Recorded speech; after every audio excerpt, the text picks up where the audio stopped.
नमस्कार, मैं हूं राजेंद्र देव और आप देख रहे हैं राजनीति। आज बात लड़खड़ा चुकी अर्थव्यवस्था को मजबूत करने के लिए दिए गए पैकेज की। पहली किस्त सामने आई है। प्रधानमंत्री मोदी ने 20 लाख करोड़ रुपयों की जिस भारी भरकम राहत पैकेज का ऐलान किया, आज उसका एक बड़ा हिस्सा देश के एमएसएमई यानी मध्यम, लघु और सूक्ष्म उद्योगों को देने का ऐलान किया गया है। देश के वित्त मंत्री ने आज आर्थिक पैकेज को लेकर अपनी प्रेस कॉन्फ्रेंस में एमएसएमई सेक्टर के लिए 6 बड़े ऐलान किए हैं। इस सेक्टर को उभारने के लिए बिना गारंटी 3 लाख करोड़ के लोन का ऐलान किया गया है। यह लोन 4 साल के लिए है, 100% गारंटी फ्री है। उन्हीं कंपनियों को मिलेगा जिनका बकाया लोन 25 करोड़ से कम है और टर्नओवर 100 करोड़ से ज्यादा नहीं है। 10 महीने तक लोन चुकाने में उन्हें छूट मिलती रहेगी। ये कुछ बड़े प्रावधान हम आपको बता रहे हैं और ये तमाम जो घोषणाएं हैं, खासकर ये जो एमएसएमई के लिए किया गया है, इस पर उत्तर प्रदेश के मुख्यमंत्री योगी आदित्यनाथ ने स्वागत किया। इसका उम्मीद जताई है कि इससे प्रदेश की अर्थव्यवस्था को गति मिलेगी।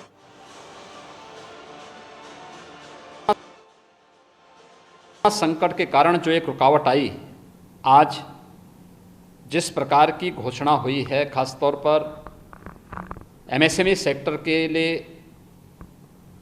3 लाख करोड़ रुपए के लोन की घोषणा, इस सेक्टर में कार्य करने वाली यूनिट को अलग से मदद देने के साथ ही देश के अंदर इस सेक्टर में काम करने वाले जो कर्मी हैं, उनकी ईपीएफ की समस्या के समाधान करने के लिए भी जो महत्वपूर्ण कदम उठाए गए हैं, ये अभिनंदनीय हैं।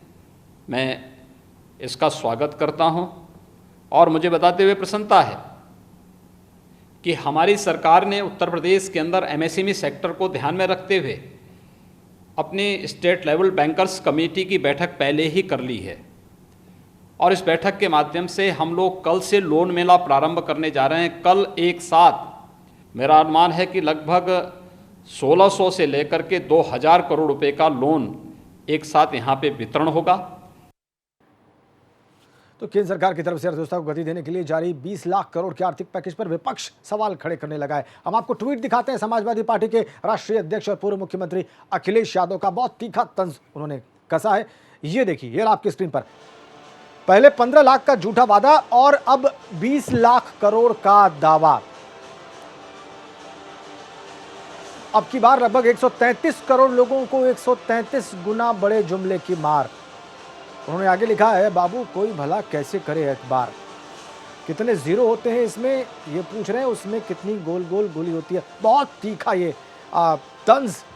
अपना दूसरा ट्वीट देखिए जरा अखिलेश यादव का, वो कैसे इसमें आगे लिखते हैं। ये सच है कि बुनियाद कभी दिखती नहीं, पर यह नहीं कि उसे देखना भी नहीं चाहिए। जिन गरीबों के भरोसे की नींव पर आज सत्ता का इतना बड़ा महल खड़ा है, ऊंचाइयों पर पहुंचने के बाद संकट के समय में भी उन गरीबों की अनदेखी करना अमानवीय है। यह है अखिलेश यादव का तंज। तो क्या है इस राहत पैकेज में प्रदेश के लिए? सरकार या मुख्यमंत्री जो प्रसन्नता जाहिर कर रहे हैं,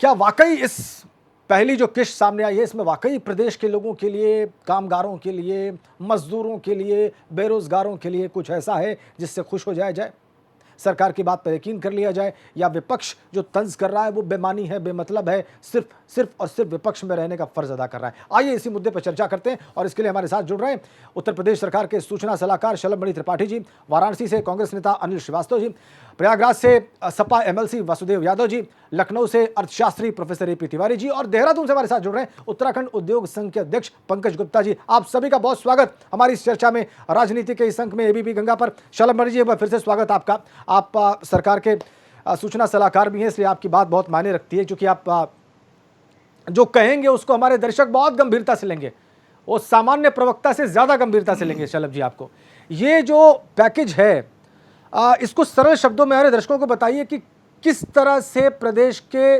कामगारों को, बेरोजगारों को, मजदूरों को इन आने वाले दिनों में जबरदस्त लाभ मिलने जा रहा है।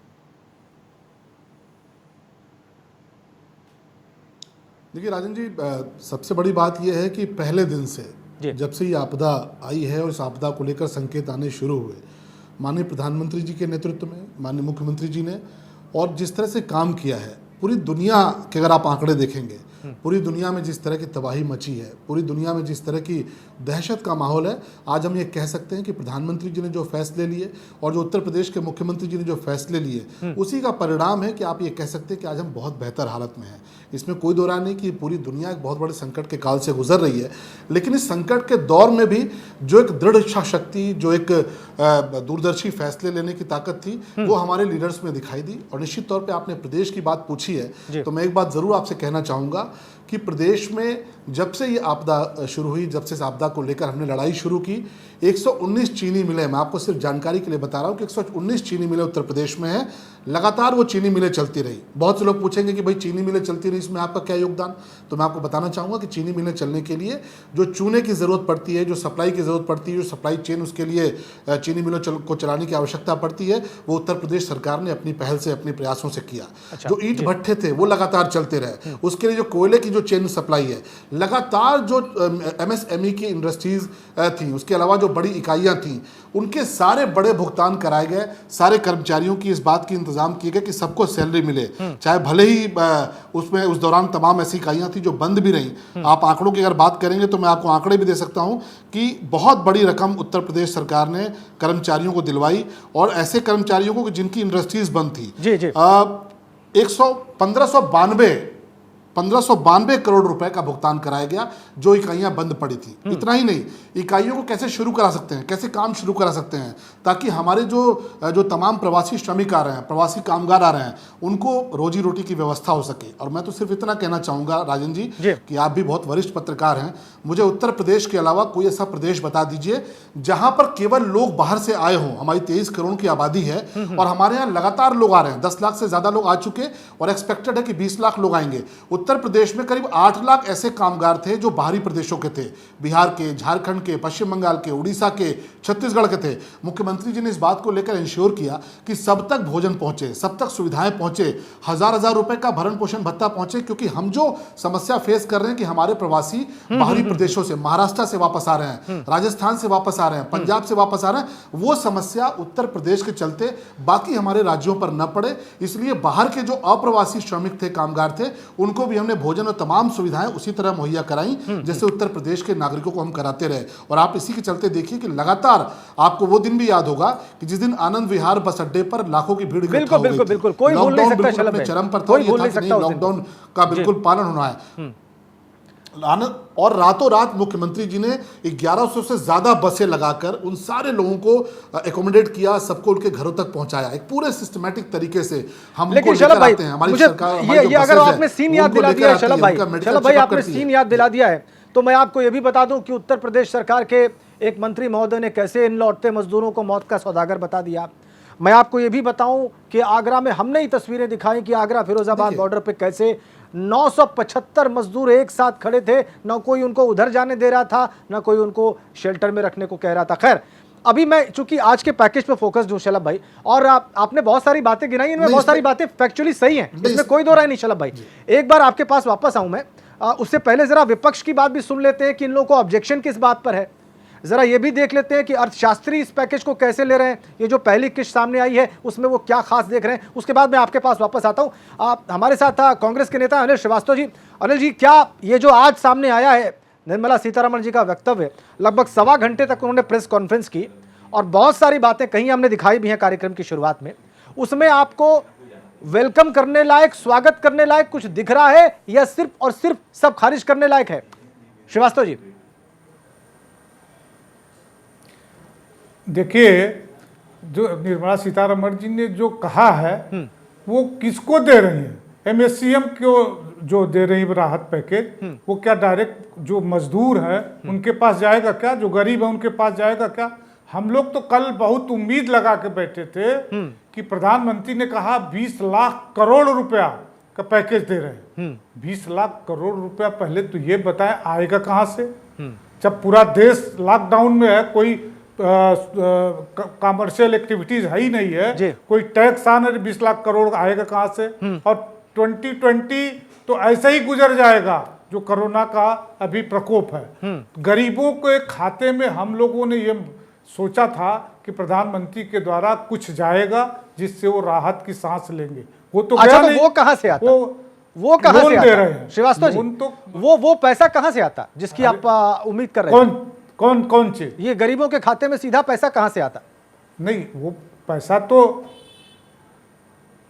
सरकार देगी ना, सरकार के पास तो है पैसा। नहीं, अगर श्रीवास्तव जी, ना, मैं सिर्फ ये कह रहा हूं सर, आपको 20 लाख करोड़ का, नहीं, मेरा एक बहुत सरल प्रश्न है, और मेरा प्रश्न नहीं है, तमाम लोगों के जहन में है श्रीवास्तव जी, और वो प्रश्न मैं शलभ भाई से भी पूछूंगा आगे। मुझे अभी आप कह रहे थे कि 20 लाख करोड़ आएगा कहां से, तो जब आपको इस सोर्स पर संशय है, शक है कि 20 लाख करोड़ का सोर्स सरकार के पास नहीं है, तो फिर ये जो डायरेक्ट ट्रांसफर की आप बात कर रहे हैं, इसके सोर्स पर भी तो आपको शक होना चाहिए, ये भी तो सोचना चाहिए कि ये कहां से आएगा। नहीं, मैं ये कह रहा हूं कि सरकार के पास तो अभी कोष है ना, रिजर्व बैंक के पास है, बैंक के थ्रू जो वो दे रहे हैं लोन के रूप में, एमएससीएम को दे रहे हैं, वो पैसा जो दे रहे हैं वो तो लोन है, लोन लेके कैसे चुकाएगा? जो पहले लोन भी मिल जाता था, जो उद्योग लगा रहे हैं उनको तो लोन मिल जाता था, उन्होंने कोलेटरल सिक्योरिटी दिया हुआ है, उसी के अगेंस्ट में आप दे रहे हैं। लेकिन आज जो तत्काल राहत की जरूरत है गरीबों को, वो नहीं मिला ना। अच्छा, ठीक, हम वो कह रहे हैं, आप ये कह रहे हैं, ठीक, ये सवाल आपका रजिस्टर्ड श्रीवास्तव जी, ये सवाल आ गया आपका, रजिस्टर्ड नोटेड। और कोई पॉइंट हो तो बताइए। हाँ, नहीं, ये हमको यही है ना कि जो आप, और दूसरा प्रधानमंत्री जी ने कहा जो पहले का दिया हुआ, आप 2014 से आए हैं और तब से अब तक का जोड़ के उसमें बता देंगे कि ये 20 लाख करोड़ हो गया। हाँ। तो ये तो देश के साथ फॉल्स कमिटमेंट है, और ये वैसा ही है जैसे कि 15 लाख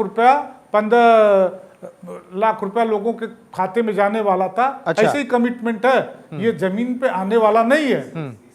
अच्छा, ये आपने एक और बहुत बड़ा चार्ज लगा दिया, आपने इसकी तुलना 15 लाख रुपए वाले जो चुनावी जुमला था उससे कर दी है। अब मैं समाजवादी पार्टी के एमएलसी साहब के पास जाऊंगा, वासुदेव यादव जी के पास जाऊंगा। यादव जी, देखिए, आपके नेता अखिलेश यादव ने तो बहुत तीखा तंज किया है, मुझे लगता नहीं कि इतना तीखा तंज उन्होंने पिछले कुछ दिनों में किया होगा। गोली, जीरो, कई सारे सवाल उन्होंने उठा दिए हैं। यही सवाल आपके पास भी है यादव जी, या इससे ज्यादा भी कुछ टेक्निकल या ऐसा सवाल है जो हम लोग को समझ में आ सके? वासुदेव यादव जी।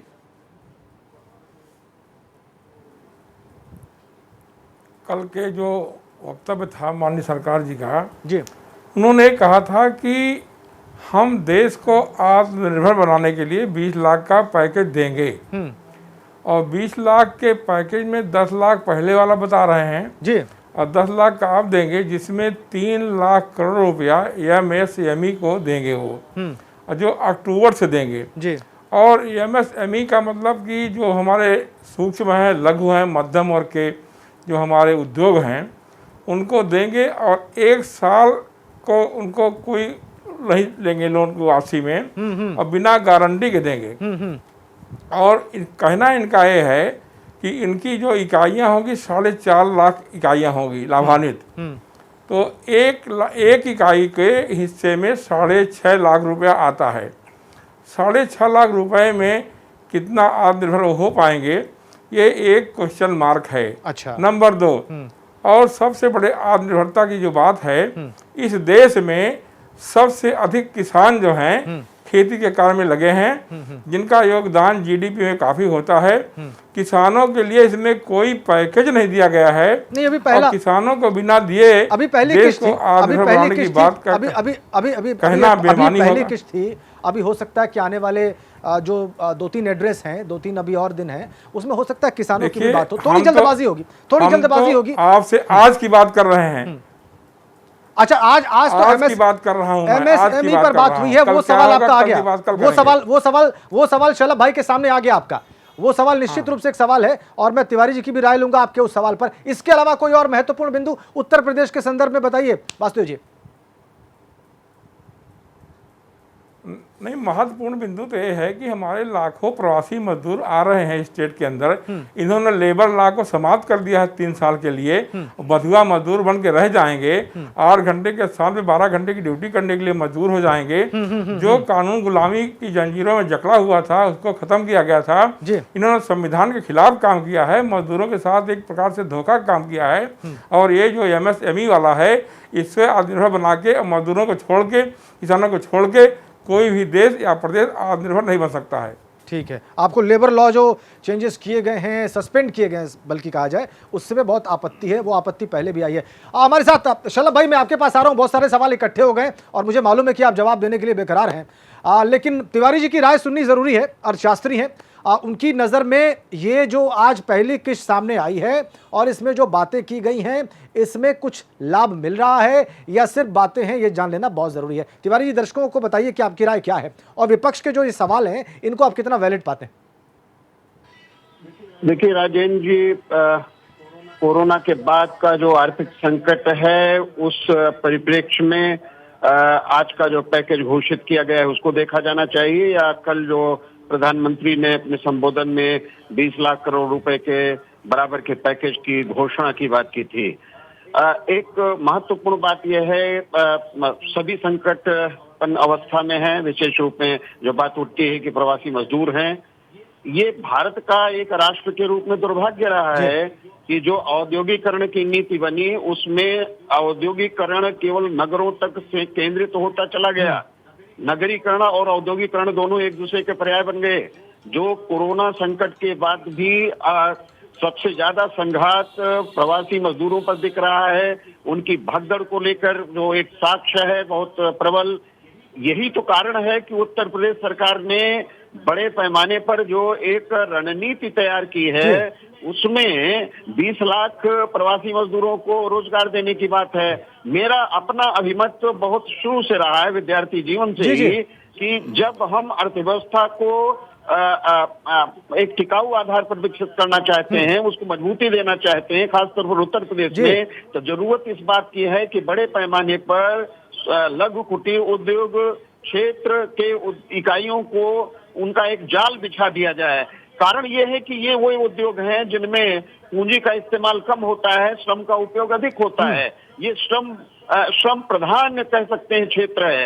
यही तो दृष्टि में केंद्रीय नीति है या राज्यों की नीति भी बनानी पड़ेगी, अन्य राज्यों को भी इस तरह का अनुगमन करना पड़ेगा। ये तो कोरोना संकट बाद में आया, लेकिन उत्तर प्रदेश सरकार ने एक जनपद एक उत्पाद की जो महत्वाकांक्षी योजना तैयार की, उसका तर्काधार ही था कि यदि हम स्थानीय लोगों को स्थानीय स्तर पर रोजगार देना चाहते हैं, हर हाथ को काम देना चाहते हैं, उनके हुनर के अनुरूप, तो जरूरत इस बात की है कि जिन क्रियाओं में, जिन उत्पादन के क्षेत्रों में, या कहेंगे जिन कारोबार में हमें विशेष योग्यता प्राप्त है, जिसको कहा जाता है कंपैरेटिव एडवांटेज, हमें केवल तुलनात्मक लाभ ही प्राप्त नहीं है। जैसे कालीन उद्योग ले लिया जाए, फिरोजाबाद का बैंगल कटिंग इंडस्ट्री ले लिया जाए, तो ये जो कहीं सुल्तानपुर में सरपत से जो मूंज से सोफा बनता है, जो फर्नीचर बनता है, तो इस तरह के विभिन्न जनपदों की ब्रास इंडस्ट्री है, इसमें ये वह उत्पाद हैं।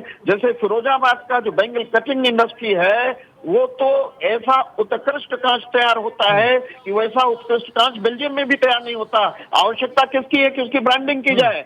ये जो 90 लाख के ऊपर, खास तौर पर उत्तर प्रदेश की बात उठ रही है, 90 लाख के ऊपर की लघु कुटीर सूक्ष्म मझोली औद्योगिक इकाइयां हैं, इनको संरक्षण दिए बिना मैं समझता हूं सूबे के विकास की बात करना ही बेमानी रही है पास में। लेकिन अगर केंद्र सरकार की इस पैकेज की नीति से, या जो आज घोषणा की गई है कि 3 लाख करोड़ रुपए के बराबर, और फिर अन्य जो बातें जुड़ी हुई हैं लघु और कुटीर उद्योग क्षेत्र से, एसएमई सेक्टर से जुड़ी हुई हैं, एमएसएमई सेक्टर को आगे बढ़ाए बिना हम टिकाऊ आधार पर आजीविका के स्रोत स्थानीय आधार पर तैयार नहीं कर सकते।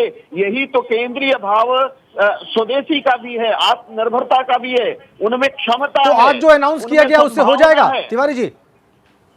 देखिए, यह है राजेंद्र जी, एक कह सकते हैं एक उसकी अहम कड़ी है, लेकिन ये कोई अंतिम कड़ी नहीं है। अभी जो राजकोष, देखिए ये महत्वपूर्ण है कि भारतीय रिजर्व बैंक द्वारा जो घोषणाएं की गई पोस्ट कोरोना कालखंड में, उसमें जो तरलता, लिक्विडिटी, जो प्राइम मिनिस्टर ने कहा, लिक्विडिटी क्या है? मूलतः पूंजी है। क्या चाहिए? भूमि, श्रम, पूंजी, ये तीन मुख्य कारक हैं। इसके अलावा संगठन निर्धारित होता है विधानों से, लॉ से, कानून से। तो कुल मिलाकर एक समष्टि भाव जो अर्थव्यवस्था का बनता है, उसमें ये कोई अंतिम कड़ी नहीं है, अंतिम निर्णय नहीं है। अभी और बहुत कुछ किया जाना बाकी है। ठीक है, आपकी बात स्टिमुलस घोषित किया जाना बाकी जी है। जी जी मुझे एक ब्रेक के लिए रुकना है, लेकिन जो तमाम बिंदु इकट्ठे हो गए इस पर शलभ मणि त्रिपाठी का उत्तर लेंगे इस ब्रेक के बाद। आखिरी आदमी को तत्काल क्या लाभ मिला, ये बहुत बड़ा प्रश्न है और इसी प्रश्न का उत्तर लेने के लिए हम शलभ मणि त्रिपाठी के पास चलते हैं। उत्तर प्रदेश सरकार के सूचना सलाहकार। शलभ भाई, आपने सारी बात सुन ली और ये सबसे बड़ा सवाल मुझे लगा जो श्रीवास्तव जी ने उठाया, ये सवाल बहुत सारे लोगों के जहन में है। बाकी तिवारी जी ने जो टेक्निकल बातें की वो तो अपनी ओर हैं ही। इसका उत्तर आपसे जानना चाहेंगे कि इस आज पहले दिन की बात से हम आखिरी आदमी को तत्काल क्या राहत देख सकते हैं उसमें।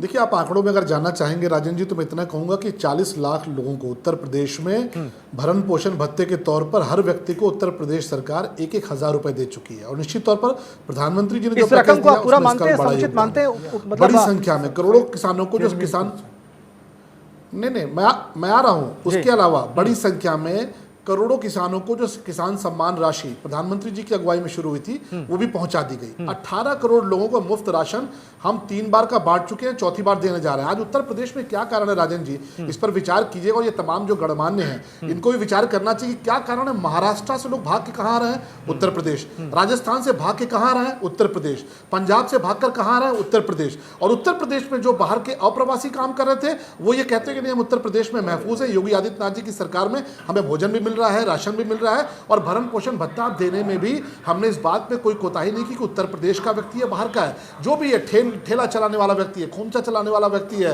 या जो किसान जो विश्वकर्मा श्रम सम्मान से जुड़ी 16 कैटेगरी के लोग हैं, सबको भरण पोषण भत्ता दिया। और बहुत बड़ी संख्या में 2-2 हज़ार मिल चुका। जो आप कह रहे हैं कि इस राशि से क्या होना है, तो बड़ी संख्या में ऐसे लोग भी हैं जिनको 2-2 हज़ार मिल चुका। यहां पर लगातार सरकार इसको लेकर काम कर रही है। मुख्यमंत्री जी 18-18 घंटे 20-20 घंटे इसी बात पर काम कर रहे हैं। और मैं तो सिर्फ इतना कहूंगा कि जो लोग इस बात को लेकर सवाल उठा रहे हैं उनसे पूछिए कि जब ओडीओपी शुरू हुआ था उत्तर प्रदेश में, ओडीओपी की जब शुरुआत हुई तो हमारे विपक्षी साथियों ने बड़ा मजाक उड़ाया कि साहब ये क्या है, इससे क्या होने जा रहा। लेकिन आज जो अर्थशास्त्री हमारे साथी बैठे हैं वो ये बता रहे हैं ना कि आज उत्तर प्रदेश की जो कालीन है उसका दोबारा से कारोबार खड़ा हुआ। आज बांसुरी का जो काम था उसको लेकर दोबारा से काम शुरू हुआ। अलीगढ़ के तालों की धमक दोबारा से दिखाई देने लगी है। तो निश्चित तौर पर ये तमाम सारे ऐसे प्रोडक्ट्स हैं जिन पर हमारी अर्थव्यवस्था टिकी थी। लेकिन मैं सिर्फ इतना कहूंगा कि उत्तर प्रदेश में 15 सालों के भीतर 2017 से पहले उत्तर प्रदेश में 17 चीनी मिलें क्यों बंद हो गई? किसने बेची? औने पौने दाम पर क्यों बेच दी गई? जो जिस चीनी मिल की कीमत 2-2 हजार करोड़ रुपए थी उसको शलभ भाई, मुझे लगता है कि वर्तमान जो हालात हैं इसके समाधान पर हम लोग को ज्यादा फोकस करना चाहिए। राजन भाई जी, 2017 से पहले नहीं मैं बता रहा हूं, 2017 से पहले उत्तर प्रदेश में 2 दर्जन चीनी मिलें बेची गई और योगी आदित्यनाथ जी ने पहले दिन से शुरुआत किया। और मुझे बताना में ये खुशी होती है कि आज 2 दर्जन चीनी मिलें खड़ी हो चुकी हैं। तो वो चीनी मिलें किसी को रोजगार दे रही हैं, पूरी अर्थव्यवस्था खड़ी कर रही हैं। आज ओडीओपी के जरिए ओडीओपी का प्रोडक्ट रशिया तक जा रहा है, रशिया तक उसकी डिमांड है, उसके जो क्रिएटिव्स हैं। तो निश्चित तौर पर मुख्यमंत्री जी का विजन बहुत क्लियर है, मुख्यमंत्री जी की कर्मठता ईमानदारी है और उसको लेकर हम निश्चित तौर पर प्रधानमंत्री जी ने जो मदद दी है, प्रधानमंत्री जी की का जो नेतृत्व मिल रहा है, हम इसको लेकर आगे बढ़ेंगे। और उत्तर प्रदेश में हर कोई महफूज है, बाहर से जो आ रहे हैं वो भी। एक बार अनिल श्रीवास्तव जी कुछ कहना चाह रहे हैं, बहुत जल्दी से अपनी बात कहिए अनिल भाई। हाँ, देखिए राजेंद्र देव जी, अभी त्रिपाठी जी कह रहे थे कि उत्तर प्रदेश में लोग रहना चाहते हैं, उत्तर प्रदेश से भी लोग भाग रहे हैं। जो बाहर उत्तर प्रदेश के गए थे लोग वो यहाँ पे आ रहे हैं। ठीक बात। और ईमानदारी से मैं बता रहा हूँ, हम लोग भी सोशल वर्क काम करते हैं। लोग अभी भी कुछ लोगों को तो जरूर मिल रहा है, लेकिन ऐसे बहुत लोग हैं जो भूखे हैं। और असंगठित क्षेत्र के मजदूरों को योगी जी ने क्या दिया है? योगी जी ने अभी क्या किया? जो डीए था वो खत्म कर दिया। पंजाब गवर्नमेंट ने आज लोगों जो काम करने वाले उनका डीए बढ़ा दिया और योगी जी ने खत्म कर दिया। असंगठित क्षेत्र के लोगों को कहाँ मिला राशन? जो रजिस्टर्ड नहीं है उनको कहाँ मिल रहा भोजन? उनको कहाँ मिल रहा राशन? ठीक, आ गई आपकी बात शलभ भाई, बताने वाली बात है। ठीक शलभ भाई, आ गई आपकी बात। जवाब सुन लीजिए, जवाब सुनिए शलभ भाई। देखिए राजन जी, बहुत अच्छी बात है। अनिल जी को साधुवाद दूंगा कि उन्होंने बहुत अच्छा प्रश्न उठाया। जो उन्होंने कहा कि डीए खत्म हो गया, मैं आपको सिर्फ एक उदाहरण दूंगा क्योंकि आपके पास वक्त कम है। उत्तर प्रदेश में एक मेज से दूसरी मेज पे फाइल ट्रांसफर होती थी, उसका भी डीए मिलता था। आपको जान के इस बात की हैरानी होगी कि आप एबीपी न्यूज के दफ्तर में बैठे हैं और आपकी फाइल एक मेज से दूसरे दफ्तर पे जा रही है, उसके लिए भी डीए मिलता था। वो डीए अगर खत्म कर दिया गया राजन जी तो क्या गलत किया गया? उत्तर प्रदेश में मंत्रियों का इनकम टैक्स कौन भरता था? सरकार भरती थी, आपको भी ये पता है। योगी आदित्यनाथ जी ने खत्म कर दिया। योगी आदित्यनाथ जी ने कहा कि जितने फालतू के जो खर्चे होते हैं पहले दिन से उसको खत्म कर दिया। पुराना जो भी मुख्यमंत्री आता था, चाहे अखिलेश जी आए हो चाहे मायावती जी आए, अपने लिए नई गाड़ियां खरीदते थे। योगी जी ने कहा नहीं, हम पुरानी गाड़ी से चलेंगे। तो हम तो लगातार पहले दिन से इस पे काम कर रहे हैं। और डीए एक दफ्तर में एक ही मेज से दूसरी मेज पर फाइल जाने का क्यों नहीं, ये बात आपकी एडमिट करने लायक है, ये बात मान लेनी चाहिए। ठीक समाजवादी पार्टी के साथ ठीक बात है, लेकिन शलभ भाई एक बात मैं जरूर कहूंगा, शलभ भाई पार्टी के साथी ने एक बात मुझे लगता है सबके सुझाव भी आपको सुनने चाहिए। केवल सचिवालय के लोगों का नहीं ना हुआ है। ने कहा कि लेबर कानून बदल दिया गया। लेबर कानून कोई नहीं बदला गया। लेबर कानून में आपको पता होना चाहिए कि आज मुख्यमंत्री जी की अध्यक्षता में कहा गया जो भी लेबर काम करेगा समय इतना ही था। लेबर लॉ पे फिर बात करेंगे बहुत विस्तार से शलभ भाई। लेबर लॉ बहुत बड़ा सब्जेक्ट में फिर बात करेंगे, लेकिन हाँ ये बात सच है शलभ भाई, मुझे लगता है इसमें कुछ बातों को पॉजिटिवली भी लिया जाना चाहिए। जैसे बहुत सारे लोग आज भी भूखे हैं, परेशान हैं, उनके ऊपर जरूर फोकस किया जाना चाहिए, इसको बड़ा पॉजिटिवली लिया जाना चाहिए, मुझे ऐसा लगता है। बाकी सारी बहस चलती रहेगी पक्ष विपक्ष की।